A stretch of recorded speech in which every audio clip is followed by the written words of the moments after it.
Hey everyone, so today I want to talk about the top cards in each color according to EDHREC, which if you don't know what that website is, I really recommend it if you play Commander or EDH. It can help you make your decks just a little bit better. I am not sponsored by them, but it's a really helpful website. So when we talk about the color white, Swords of Plowshare, 52% of 120,000 decks. That's to be expected because look at the price. We got 129, and this is according to Card Kingdom. And then Path to Exile. You still exile target creature, but you're gonna get its controller is gonna gain life to their power. Unlike this, you're looking at $9, and they're gonna get a basic land. Sun Titan's not a surprise either, with converted mana cost 3 or less when he enters, when he attacks from your grave to battlefield. Enlightened Tutor, Wrath of God. I don't see any surprises really. Not with this color anyways. Land tax. I wish that price would go down, but you know, it's a great card. Even though I think it's had a second reprinting because of Battle Bond. So let's go to blue. We got Cyclonic Rift in at number 1 with 53% of 130,000 decks. Or one reprint actually. With Commander 2014, I believe. Great card. Counterspell for $1, that's really worth it. Brainstorm. Rhystic Study for 17. Yeah, a lot of counter spells, of course, are at the top 12 or whatever, 14. Deadeye Navigator doesn't surprise me how close it is.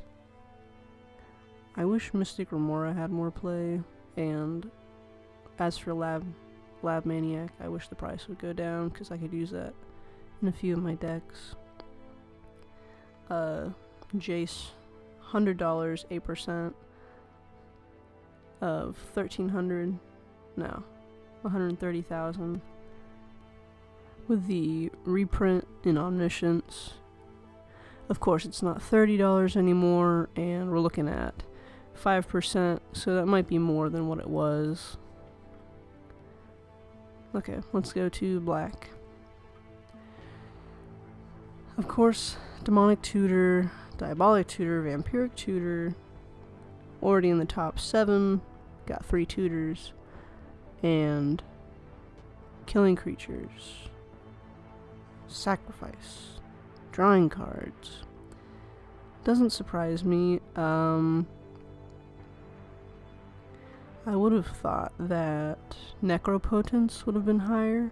Like with $7, you can pay life to draw.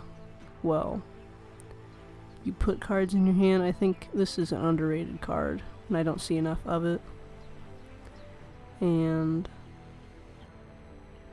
I was expecting Sanguine Bond to be higher, but doesn't surprise me how close Exquisite Blood and Sanguine Bond are.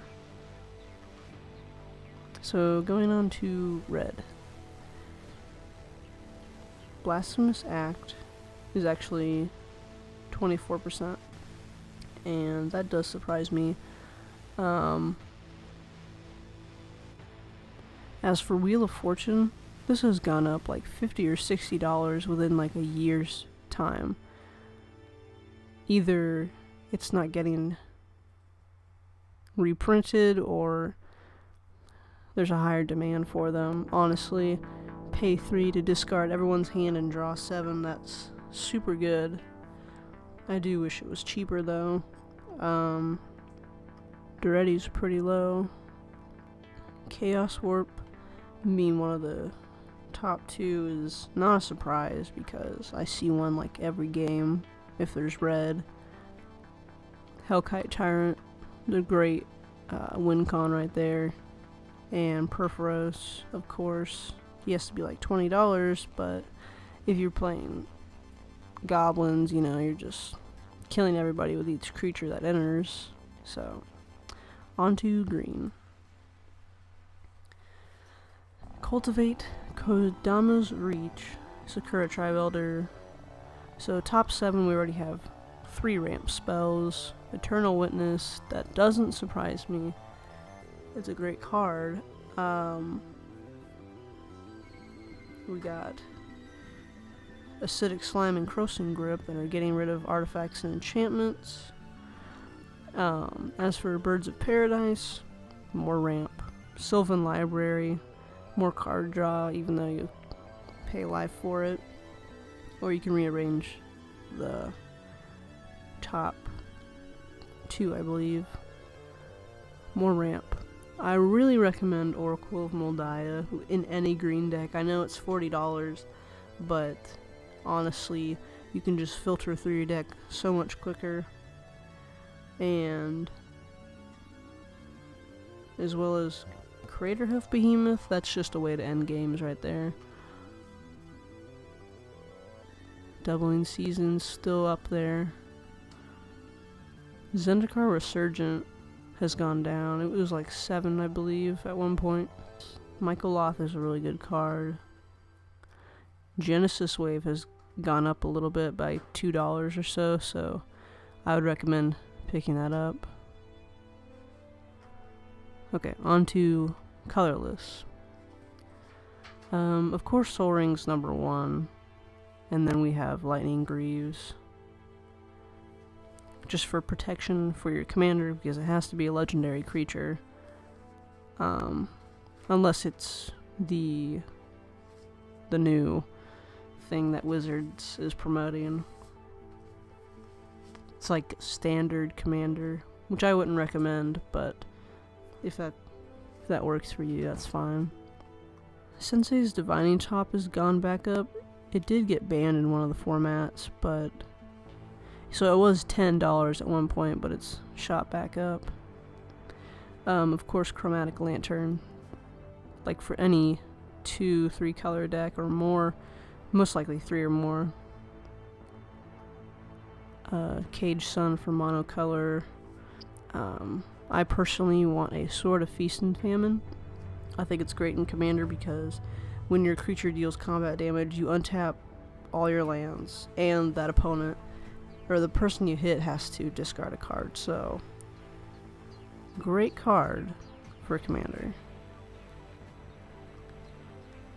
I learned the other day that Crucible of Worlds is actually a fan-made card. I didn't know that.